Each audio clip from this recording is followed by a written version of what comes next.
नमस्कार, माझे नाव दुर्वांक नेताजी बदरगे आहे. मी इयत्ता 6वीत शिकतो. आमच्या शाळेचे नाव विद्या मंदिर चेन्नईकुप्पे आहे. आमच्या टीमचे नाव राकेश आहे. आमच्या प्रकल्पाचे नाव स्वच्छ भारत अभियान आहे. नमस्कार, माझे नाव ऋत्विक किरण निकम आहे. मी इयत्ता 6वीत शिकतो. माझ्या शाळेचे नाव विद्या मंदिर चेन्नईकुप्पे आहे. माझ्या प्रकल्पाचे नाव स्वच्छ भारत अभियान आहे. माझ्या टीमचे नाव राकेश आहे.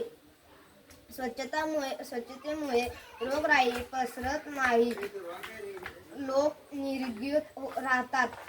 कचरा योग्य विल्हेवाट लावल्याने हवा, पाणी आणि जमीन प्रदूषित होत नाही. कचरा आणि घाण नसल्यामुळे डास, माशा आणि रोगवाहक कीटकांची वाढ थांबते.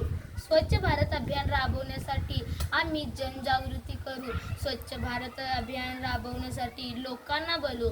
स्वच्छ भारत अभियान राबवू. स्वच्छतेसाठी आम्ही लोकांना बोलवू. स्वच्छतेसाठी आम्ही हातात झाडू घेऊ. स्वच्छ भारत अभियान राबवल्याने गाव घर नगरपालिका शहर स्वच्छ राहते. रोगराई पसरत नाही, कीटकांची वाढ होत नाही. कीटक वाढले तर सजीवसृष्टी नष्ट होईल. सजीवसृष्टी टिकवण्यासाठी आम्ही स्वच्छ भारत अभियान राबवू. स्वच्छ भारत अभियान राबवल्याने गाव घर स्वच्छ व सुंदर राहील. स्वच्छता राखण्यासाठी नियमित नखे केस कापली पाहिजे. दररोज आंघोळ केली पाहिजे.